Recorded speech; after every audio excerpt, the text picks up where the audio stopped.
Hello दोस्तों, स्वागत है आपका मेरे YouTube channel DVM education point पर। तो दोस्तों, अब तक हमने भारत के राष्ट्रपतियों, प्रधानमंत्री और उसके बाद भारत की पहली कैबिनेट और उसके सभी मंत्रियों के बारे में डिस्कस किया था। तो दोस्तों, अब देखते हैं भारत के लोकतंत्र में राजनीतिक दलों का क्या महत्व होता है, अर्थात भारत में कौन कौन से राजनीतिक दल हैं, किस प्रकार उनको वर्गीकृत किया गया है और कौन कौन से कितनी बार उनका शासन भारत में आया है। तो दोस्तों, शुरू करते हैं। दोस्तों, पहले देखिए राजनीतिक दल का महत्व क्या है। ये लोकतंत्र का प्राण यानी लाइफ ब्लड ऑफ डेमोक्रेसी, शासन का चतुर्थ अंग, सरकार और समाज के बीच सेतु के रूप में लोकतांत्रिक व्यवस्था के लिए राजनीतिक दलों के अस्तित्व को नकारा नहीं जा सकता। राजनीतिक दल एक ही सिद्धांत और विचारधारा को मानने वाले लोगों का एक वृहत समुदाय है। राजनीतिक दल ही सरकार का निर्माण कर नीतिगत प्रशासनिक संरचना का निर्माण करते हैं, सामाजिक हितों की प्रतिपूर्ति करते हैं। राजनीतिक दल सत्ता की प्राप्ति के साथ ही विपक्ष की भी भूमिका निभाते हैं, सार्वभौमिक नीतियों के निर्माण एवं विकास की प्रक्रिया को गति प्रदान करते हैं। राजनीतिक दल किसी भी सामाजिक व्यवस्था में परस्पर विरोधी हितों के सारणीकरण, अनुशासन तथा सामंजस्य के प्रमुख साधन होते हैं। दोस्तों, ये राजनीतिक दलों का हमारे लोकतांत्रिक व्यवस्था में महत्व होता है। आगे देखते हैं दोस्तों राजनीतिक दल की परिभाषाएं। दोस्तों, अलग अलग राजनीतिज्ञों ने राजनीतिक दलों की अलग अलग परिभाषाएं दी हैं, जिनमें गिलक्राइस्ट ये भी राजनीतिज्ञ हुए हैं, जिन्होंने कहा है राजनीतिक दल नागरिकों के उस संगठित समुदाय को कहते हैं जिसके सदस्य समान राजनीतिक विचार रखते हैं और जो एक राजनीतिक इकाई के रूप में कार्य करते हुए शासन को अपने हाथ में रखने की चेष्टा करते हैं। दोस्तों, नेक्स्ट है गैटेल, ये भी राजनीतिज्ञ थे। इन्होंने कहा है कि राजनीतिक दल पूर्ण अथवा अपूर्ण रूप से संगठित उन नागरिकों का एक समूह होता है जो एक राजनीतिक संस्था की भांति कार्य करते हैं और जिनका ध्येय अपने मताधिकार के प्रयोग द्वारा सरकार पर नियंत्रण रखना व अपनी सामान्य नीति का संपादन करना है। नेक्स्ट देखते हैं दोस्तों मैकाइवर। दोस्तों, इन्होंने कहा है राजनीतिक दल वह समुदाय है जो किसी विशेष सिद्धांत या नीति के समर्थन के लिए संगठित किया गया हो और जो संवैधानिक उपायों से उस सिद्धांत अथवा नीति को शासन का आधार बनाने का प्रयत्न करता हो। दोस्तों, नेक्स्ट है ह्यूबर, जिन्होंने प्रजातांत्रिक यंत्र के चालन में राजनीतिक दल तेल के तुल्य है। दोस्तों, इन्होंने बहुत शॉर्ट में बताया है कि प्रजातांत्रिक यंत्र यानी एक इंजन की भांति इंजन में चलने के लिए एक तेल की जिस प्रकार ज़रूरत होती है, उसी प्रकार किसी भी प्रजातंत्र में राजनीतिक दल का महत्व होता है। नेक्स्ट है दोस्तों लास्की। इन्होंने कहा है राजनीतिक दल देश में अधिनायकवाद से हमारी रक्षा करने के सर्वश्रेष्ठ कवच है। ये इनका मानना है दोस्तों, ये इनके द्वारा दी गई परिभाषा है। नेक्स्ट है एडमंड बर्क। इन्होंने कहा है राजनीतिक दल कुछ लोगों का समूह है जो कुछ सिद्धांतों पर सहमत होकर अपने संयुक्त प्रयासों द्वारा जनहित को आगे बढ़ाने के लिए संगठित रहता है। तो दोस्तों, ये अलग अलग राजनीतिज्ञों द्वारा राजनीतिक दलों के बारे में अलग अलग परिभाषाएं दी गई हैं, जो कि मुख्य थी, इसलिए मैंने आपको इस पीडीएफ में इनको ऐड किया है आपके लिए। नेक्स्ट चलते हैं दोस्तों मॉरिस डुवर्जर, ये भी राजनीतिज्ञ हुए हैं। इनके अनुसार राजनीतिक दल की संरचना क्या होती है। एक समिति को इंग्लिश में कॉक्स कहते हैं, शाखा जिसे ब्रांच कहते हैं, कोष्ठक सेल, नागरिक सेना या मिलिशिया। दोस्तों, ये इसकी संरचना होती है, समिति शाखा, कोष्ठक, नागरिक सेना। नेक्स्ट देखते हैं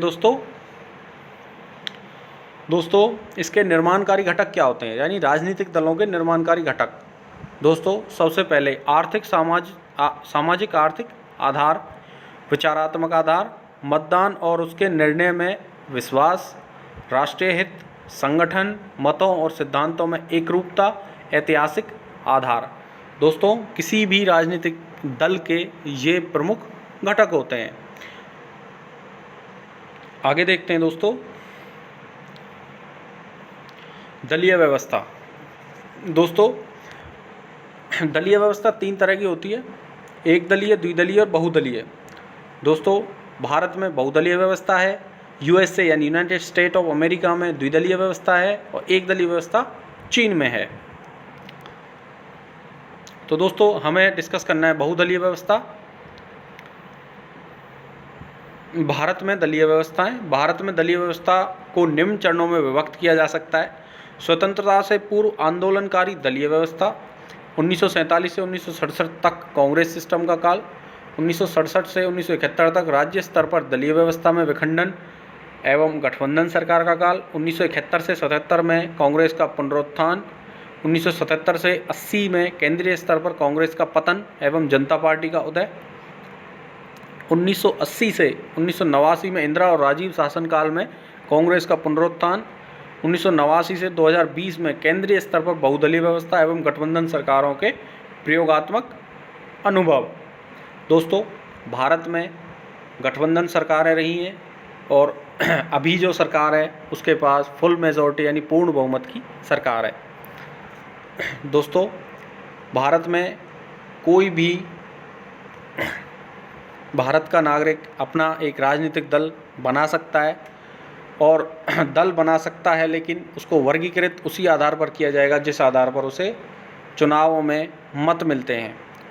तो आगे देखते हैं दोस्तों इसके बारे में भी कि उन्हें किस प्रकार वर्गीकृत किया गया है।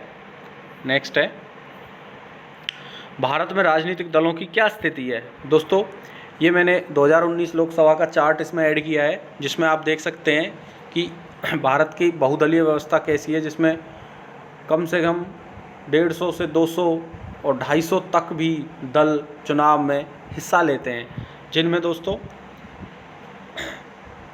सबसे बड़ा दल उभर के आया 2019 के लोकसभा चुनाव में भारतीय जनता पार्टी, जिसको 303 सीटें मिली। इंडियन नेशनल कांग्रेस एंड भारतीय राष्ट्रीय कांग्रेस को 52 सीटें मिली और द्रविड़ मुनेत्र कड़कम ये डीएमके जो श्री करुणानिधि जी की पार्टी है इसको 24 सीटें मिली। ये मुख्य रूप से क्षेत्रीय पार्टी है जो तमिलनाडु में है। आगे देखते हैं दोस्तों, वाईएसआर कांग्रेस पार्टी, इसको 22 सीटें मिली। ये आंध्र प्रदेश में श्री जगन मोहन रेड्डी जी की पार्टी है जो कि एक क्षेत्रीय पार्टी है, लेकिन बीजेपी और इंडियन नेशनल कांग्रेस ये दोनों नेशनल पार्टी हैं। इसके बाद देखते हैं दोस्तों ऑल इंडिया तृणमूल कांग्रेस, दोस्तों इसको 22 सीटें मिली। ये पहले क्षेत्रीय पार्टी हुआ करती थी, लेकिन 2014 के बाद इसका स्टेटस चेंज हो गया। स्टेटस चेंज होता है वो नेक्स्ट स्लाइड में देखेंगे कि कोई भी पार्टी क्षेत्रीय पार्टी कैसे बनती है और क्षेत्रीय पार्टी के बाद कोई भी पार्टी राष्ट्रीय पार्टी कैसे बनती है। इसके बाद है दोस्तों शिवसेना, जिसको 18 सीटें मिली। ये भी क्षेत्रीय पार्टी है जो भी महाराष्ट्र में है। इसके बाद जनता दल यूनाइटेड, इसको 15 सीटें मिली जो कि बिहार में है और नीतीश कुमार जी की पार्टी है। बीजू जनता दल, दोस्तों ये नवीन पटनायक जी की पार्टी है जो उड़ीसा में है, इसको 12 सीटें मिली। इसके बाद बहुजन समाज पार्टी, ये राष्ट्रीय पार्टी है जिसको 10 सीटें मिली। तेलंगाना राष्ट्र समिति टीआरएस, दोस्तों ये चंद्रशेखर जी की पार्टी है जो तेलंगाना में है, इसको 9 सीटें मिली। लोक जनशक्ति पार्टी, इसको 6 सीटें मिली। दोस्तों ये रामविलास पासवान जी की पार्टी है। नेशनलिस्ट कांग्रेस पार्टी, दोस्तों ये राष्ट्रीय पार्टी है जिसको 5 सीटें मिली। समाजवादी पार्टी, दोस्तों ये पार्टी अखिलेश यादव जी की पार्टी है जिसके मुखिया मुलायम सिंह यादव हैं, इसको 5 सीटें मिली। इंडिपेंडेंट यानी कोई जो किसी राजनीतिक दल से संबंध नहीं रखता है वो निर्दलीय भी चुनाव लड़ सकता है और 4 इस बार निर्दलीय भी एमपी चुने गए। इंडियन यूनियन मुस्लिम लीग, दोस्तों ये भी एक क्षेत्रीय पार्टी है जिसको 3 सीटें मिली। तो दोस्तों ये सारी पार्टी हैं जिन्होंने 2019 के चुनाव में भाग लिया, लेकिन इसमें से 8 पार्टी ही हैं जो कि नेशनल पार्टी यानी राष्ट्रीय पार्टी हैं, बाकी क्षेत्रीय पार्टी हैं। नेक्स्ट देखते हैं दोस्तों भारत में राजनीतिक दलों का वर्गीकरण। दोस्तों भारत में राष्ट्रीय राजनीतिक दल, क्षेत्रीय राजनीतिक दल, स्थानीय राजनीतिक दल और तदर्थ राजनीतिक दल यानी जो अनरिकॉग्नाइज्ड हैं। मेन तो दोस्तों राष्ट्रीय और क्षेत्रीय ही हैं। तो नेक्स्ट देखते हैं दोस्तों, भारत में अनेक क्षेत्रीय दलों के साथ ही बहुदलीय व्यवस्था है, जिसमें राष्ट्रीय राजनीतिक दल, क्षेत्रीय राजनीतिक दल, स्थानीय राजनीतिक दल तथा तदर्थ राजनीतिक दलों का आधिपत्य देखने को मिलता है। दोस्तों, राष्ट्रीय स्तरीय दलों के लिए मान्यता की दशाएं। एक पार्टी को कम से कम 3 अलग अलग राज्यों से लोकसभा में 2% सीटें जीतनी चाहिए। लोकसभा या विधानसभा के आम चुनाव में पार्टी किसी भी 4 या अधिक राज्यों में 6% मत प्राप्त करती है और इसके अलावा वह 4 लोकसभा सीटें जीतती है, एक पार्टी को 4 राज्यों में राज्य पार्टी के रूप में मान्यता मिलती है। दोस्तों, किसी भी पार्टी को राष्ट्रीय पार्टी का दर्जा दिलाने के लिए ये अहम बातें होती हैं या ये अहम टर्म्स एंड कंडीशन होती हैं जो उनको फुलफिल करनी होती हैं। राज्य स्तरीय दलों के लिए मान्यता के लिए क्या दशाएं हैं? एक पार्टी को 6% वैध मतों को सुरक्षित करना चाहिए और एक राज्य विधानसभा के आम चुनाव में कम से कम 2 सीटें जीतनी होंगी। एक पार्टी को कम से कम 6% वैध वोटों को सुरक्षित करना चाहिए और कम से कम आम चुनाव में कम से कम 4 सीटें जीतना चाहिए। एक पार्टी को विधानसभा की कुल सीटों का न्यूनतम 3% या विधानसभा की न्यूनतम 3 सीटें जीतनी चाहिए।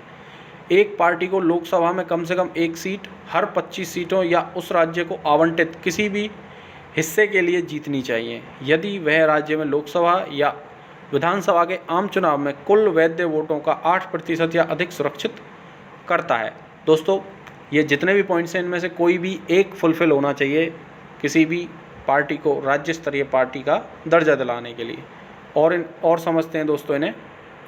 राजनीतिक दलों के कार्य। दोस्तों, राष्ट्रीय एकीकरण, लोकमत का निर्माण, शासन की आलोचना, ये विपक्ष का कार्य होता है। दोस्तों, राजनीतिक मतों एवं प्रशिक्षण कार्यक्रमों के क्रियान्वयन में उत्तरदायित्व का निर्वहन, सरकार का निर्माण एवं शासन संचालन, सत्ता का नियंत्रण एवं समन्वय, अधिकारी वर्ग का चयन करना, राजनीतिक रैलियां तथा प्रचार प्रसार करना, सामाजिक तथा सांस्कृतिक कार्य करना, जनता तथा शासन के बीच सेतु का कार्य करना, राजनीतिक समाजीकरण करना। दोस्तों, ये राजनीतिक दलों के सबसे मुख्य कार्य होते हैं। नेक्स्ट देखते हैं दोस्तों, राजनीतिक दलों की विशेषताएं। एक दलीय आधिपत्य का होना, बहुदलीय प्रणाली, आंतरिक गुटबंदी, दलीय राजनीतिक व्यक्तिक नेतृत्व पर आधारित, अवसरवादिता की उभरती प्रवृत्ति, संगठित विरोधी दल का अभाव, सांप्रदायिक एवं क्षेत्रीय दलों का अस्तित्व, निर्दलीय सदस्यों का अस्तित्व, अनिश्चित कार्यक्रमों व नीतियाँ, समाजवादी प्रवृत्ति, दल बदल की प्रवृत्ति, राजनीति में अनैतिकता की वृद्धि, दलों के अस्तित्व में वृद्धि। दोस्तों, ये कुछ विशेषताएं हैं जो कि आज के राजनीतिक दलों में पाई जाती हैं, जिसमें दलों की वृद्धि सबसे अहम है। राजनीतिक दल कम से कम भारत के अंदर 250 के करीब 250 के करीब राजनीतिक दल हैं। आगे देखते हैं दोस्तों, राजनीतिक दलों को प्रजातंत्र की आधारशिला एवं आत्मा कहा जाता है। राजनीतिक दल चुनावी राजनीतिक सुधारों में अपनी सहभागिता से लोकतंत्र के संस्थागतकरण की प्रक्रियाओं को मजबूत करने व आगे बढ़ाने में महत्वपूर्ण भूमिका निभाते हैं। राजनीतिक दल लोकतंत्र के निष्पादन के प्रमुख साधन हैं। राजनीतिक दलों से अविभाज्य है। राजनीतिक दल देश के एकमात्र ऐसे संगठन हैं जो राज्य तंत्र पर सत्ता प्राप्त करना, प्रतिस्पर्धा करना और सत्ता हासिल करना, सार्वजनिक धन, सरकारी नौकरशाही और विधायी तंत्र पर नियंत्रण करना चाहते हैं। राजनीतिक दल राष्ट्र के पुनर्निर्माण एवं राष्ट्रीय एकीकरण में सहायता प्रदान करते हैं। दोस्तों, ये भी बहुत ही मुख्य बातें हैं जो राजनीतिक दलों के बारे में अपने लोकतंत्र में बताई गई हैं। आगे देखते हैं दोस्तों, दोस्तों राष्ट्रीय पार्टी की मान्यता पाने के लिए मैंने कुछ शर्तें अलग से भी ऐड करी हैं, जिसमें आप देख सकते हैं यदि कोई पार्टी कम से कम 3 विभिन्न राज्यों को मिलाकर लोकसभा की 2% सीटें 11 सीटें जीतती है, ये पहली शर्त हो गई। नेक्स्ट है यदि कोई पार्टी 4 लोकसभा सीटों के अलावा लोकसभा या विधानसभा चुनाव में 4 राज्यों में 6% वोट प्राप्त करती है, एक दूसरी शर्त। और तीसरी है यदि कोई पार्टी 4 या 4 से अधिक राज्यों में क्षेत्रीय पार्टी के रूप में मान्यता रखती है। दोस्तों इनमें से कोई भी एक शर्त अगर फुलफिल हो जाती है तो उसे राष्ट्रीय पार्टी का दर्जा मिलेगा। क्षेत्रीय पार्टी के लिए दोस्तों यदि कोई पार्टी राज्य विधानसभा की कुल सीटों में से कम 3% सीट या कम से कम 3 सीट जो भी ज़्यादा हो प्राप्त करती है, पहली शर्त ये है दोस्तों। नेक्स्ट है यदि कोई पार्टी लोकसभा के लिए उस राज्य के लिए आवंटित प्रत्येक 25 सीटों या उस संख्या की किसी भिन्न के पीछे कम से कम 1 सीट प्राप्त करती है। यदि कोई नेक्स्ट है दोस्तों, नेक्स्ट शर्त यदि कोई पार्टी लोकसभा या राज्य विधानसभा के चुनाव में कुल वैध मतों में से कम 6% मत प्राप्त करती है और साथ ही कम से कम 1 लोकसभा सीट या 2 विधानसभा सीट जीतती है। दोस्तों इन तीनों शर्तों में से कोई भी एक शर्त फुलफिल होना ज़रूरी है किसी भी पार्टी को क्षेत्रीय पार्टी का दर्जा दिलाने के लिए। और दोस्तों क्षेत्रीय पार्टी या राष्ट्रीय पार्टी का दर्जा देने का काम भारत के चुनाव आयोग का है। उसी के द्वारा किसी को भी राष्ट्रीय पार्टी या क्षेत्रीय पार्टी या अनरिकॉग्नाइज्ड दल जो जिनको तटस्थ दल कहते हैं वो दर्जा देने का अधिकार केवल ECI को यानी इलेक्शन कमीशन ऑफ इंडिया को है। नेक्स्ट देखते हैं दोस्तों। तो दोस्तों अब देखते हैं भारत की कुछ नेशनल पार्टी। दोस्तों ये पेज मैंने डायरेक्ट विकिपीडिया से लिया है क्योंकि इसी में मेरे को बिल्कुल लेटेस्ट अपडेट यानी 8 नेशनल पार्टीज़ के बारे में बताया गया है। तो दोस्तों एक एक करके डिस्कस करते हैं। ऑल इंडिया तृणमूल कांग्रेस, दोस्तों AITMC इसका एब्रीविएशन यानी शॉर्ट में इसको AITC बोलते हैं। दोस्तों इसका फाउंडेशन ईयर यानी इसकी स्थापना 1998 में हुई और इसकी चेयरपर्सन ममता बनर्जी हैं जो कि पश्चिम बंगाल की मुख्यमंत्री हैं और पार्टी सुप्रीमो भी यही हैं। इनका सिंबल है पेड़ यानी ट्री। इनका हेडक्वार्टर दोस्तों कोलकाता का ऑफिस, सेंट्रल ऑफिस जो कोलकाता में ही है और नई दिल्ली का ऑफिस। नेक्स्ट देखते हैं दोस्तों बहुजन समाज पार्टी। दोस्तों इसका फाउंडेशन ईयर यानी स्थापना वर्ष 1984 है और इसके संस्थापक श्री काशीराम थे और इसकी सुप्रीमो अभी मायावती जी हैं जो यूपी की मुख्यमंत्री भी रह चुकी हैं। दोस्तों ये भी एक राष्ट्रीय पार्टी है और इनका हेडक्वार्टर नई दिल्ली में है। दोस्तों नेक्स्ट है बीजेपी यानी भारतीय जनता पार्टी।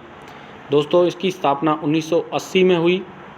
इसके प्रमुख संस्थापक हैं दोस्तों श्यामा प्रसाद मुखर्जी जिन्होंने भारतीय जनसंघ की स्थापना करी और भैरव सिंह शेखावत जी, अटल बिहारी वाजपेयी और LK आडवाणी जी। अभी इस पार्टी के सुप्रीमो जगत प्रकाश नड्डा जी हैं और इसका हेड ऑफिस दिल्ली में है। दोस्तों इस पार्टी से अनेकों राज्यों में मुख्यमंत्री और करंट के प्रधानमंत्री भी इसी पार्टी से संबंध रखते हैं जो कि नरेंद्र मोदी जी हैं। नेक्स्ट देखते हैं दोस्तों। नेक्स्ट नेशनल पार्टी है कम्युनिस्ट पार्टी ऑफ इंडिया यानी CPI। दोस्तों इसकी स्थापना 1925 में हुई।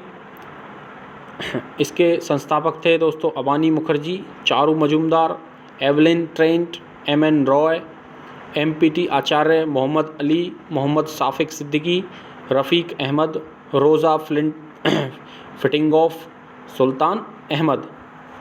दोस्तों इसके सुप्रीम D राजा जी हैं और इसका चुनाव चिन्ह हाशिया है। इसका हेड ऑफिस नई दिल्ली में ही है और इस पार्टी से दोस्तों अभी तक प्रधानमंत्री तो कोई नहीं बना लेकिन मुख्यमंत्री इस पार्टी से पश्चिम बंगाल में रह चुके हैं। मुख्य रूप से पश्चिम बंगाल, त्रिपुरा और केरल राज्यों में अपनी जड़ें मजबूत बनाए हुए है। नेक्स्ट है दोस्तों कम्युनिस्ट पार्टी ऑफ इंडिया, जो कि मार्क्सवादी है यानी मार्क्सिस्ट। इसका स्थापना 1964 में हुई। इसके संस्थापक पी सुंदरैया, EMS नंबूरीपाद और ज्योति बसु। ज्योति बसु पश्चिम बंगाल के मुख्यमंत्री रह चुके हैं, जिन्होंने लगभग 23 साल तक बंगाल पर शासन किया, यानी उसके मुख्यमंत्री रहे। और अभी के इसके सुप्रीमो सीताराम येचुरी जी हैं। कम्युनिस्ट पार्टी ऑफ इंडिया का भी मुख्यालय नई दिल्ली में है, यानी मार्क्सवादी का। नेक्स्ट है इंडियन नेशनल कांग्रेस। दोस्तों कांग्रेस पार्टी ये देश की सबसे पुरानी पार्टी है। इसके संस्थापक A.O. ह्यूम यानी Allan Octavian Hume, Dadabhai Naoroji, Dinshaw Wacha और वोमेश चंद्र बनर्जी। इसकी चेयरपर्सन दोस्तों सोनिया गांधी जी हैं, जो अभी अंतरिम अध्यक्ष हैं। दोस्तों कांग्रेस पार्टी का भी मुख्यालय नई दिल्ली में है। नेक्स्ट है दोस्तों नेशनलिस्ट कांग्रेस पार्टी यानी NCP। इसकी स्थापना 1999 में हुई। दोस्तों इसके संस्थापक सदस्य शरद पवार जी, P.A. संगमा जी और तारिक अनवर जी। इसके सुप्रीमो शरद पवार जी हैं और इसका मुख्यालय भी नई दिल्ली में है। नेक्स्ट है दोस्तों नेशनल पीपल्स पार्टी यानी NPP। इसकी स्थापना 2013 में हुई और इसकी स्थापना P.A. संगमा जी ने करी। ये अकेली ऐसी पार्टी है, सिंगल पार्टी, जिसकी स्थापना होने के 6 से 7 साल के अंदर इसको नेशनल पार्टी का दर्जा मिल गया, यानी नेशनल पार्टी बनी, नेशनल पीपल्स पार्टी NPP। इसके सुप्रीमो कॉनरेड संगमा जी हैं और इसका मुख्यालय इम्फाल यानी मणिपुर में है। नेक्स्ट देखते हैं दोस्तों कुछ क्षेत्रीय पार्टियों के बारे में डिस्कस करते हैं दोस्तों। तो दोस्तों उत्तर प्रदेश की समाजवादी पार्टी एक बहुत बड़ा क्षेत्रीय दल है, जो कि मुख्य रूप से यूपी में अपनी जड़ें मजबूत किए हुए है, जिससे इसकी स्थापना 1992 में श्री मुलायम सिंह यादव जी ने करी। और उसके बाद मुलायम सिंह यादव जी समाजवादी पार्टी से मुख्यमंत्री भी बने। उसके बाद अखिलेश यादव जी समाजवादी पार्टी से मुख्यमंत्री बने और आज इसके सुप्रीमो अखिलेश यादव जी हैं। दोस्तों ये एक मुख्य क्षेत्रीय पार्टी है। क्षेत्रीय पार्टी यानी ये मुख्य रूप से केवल उत्तर प्रदेश में ही कार्यरत है। नेक्स्ट देखते हैं दोस्तों एक और क्षेत्रीय पार्टी के बारे में मैंने स्लाइड बनाई है, राष्ट्रीय जनता दल। दोस्तों राष्ट्रीय जनता दल की स्थापना 1997 में हुई और इसकी स्थापना दोस्तों लालू प्रसाद यादव ने करी। उस समय 1997 में वो चुनाव जीत कर आए और बिहार के मुख्यमंत्री भी बने। तो इस पार्टी से दोस्तों लालू प्रसाद यादव जी और राबड़ी देवी जी 2 मुख्यमंत्री रहे हैं और इसका प्रतिनिधित्व केंद्र में भी खूब रहा है। केंद्र में भी इस पार्टी से लालू प्रसाद यादव जी रेल मंत्री रहे हैं और दोस्तों समाजवादी पार्टी से भी केंद्र में प्रतिनिधित्व के लिए स्वयं मुलायम सिंह यादव जी देश के रक्षा मंत्री रहे हैं। तो दोस्तों क्षेत्रीय दलों का भी गवर्नमेंट में अहम रोल होता है, लेकिन इनका स्टेटस ECI द्वारा, इलेक्शन कमीशन ऑफ इंडिया द्वारा अलग रहता है, जिसके लिए कुछ टर्म्स एंड कंडीशन दी हुई हैं कि ये क्षेत्रीय पार्टी होगी और ये राष्ट्रीय पार्टी होगी। लेकिन अगर कुछ टर्म्स एंड कंडीशन फुलफ़िल कर देते हैं तो क्षेत्रीय पार्टी भी राष्ट्रीय पार्टी बन सकती है और राष्ट्रीय पार्टी जो है उसका स्टेटस भी कभी भी रीजनल पार्टी यानी स्टेट पार्टी या क्षेत्रीय पार्टी के रूप में जा सकता है। तो दोस्तों मिलते हैं नेक्स्ट वीडियो में। और दोस्तों जिन्होंने चैनल सब्सक्राइब नहीं किया है वो मेरा चैनल सब्सक्राइब करें ताकि आप मेरी हर वीडियो से जुड़ पाएँ। ओके दोस्तों मिलते हैं नेक्स्ट वीडियो में। Thank you.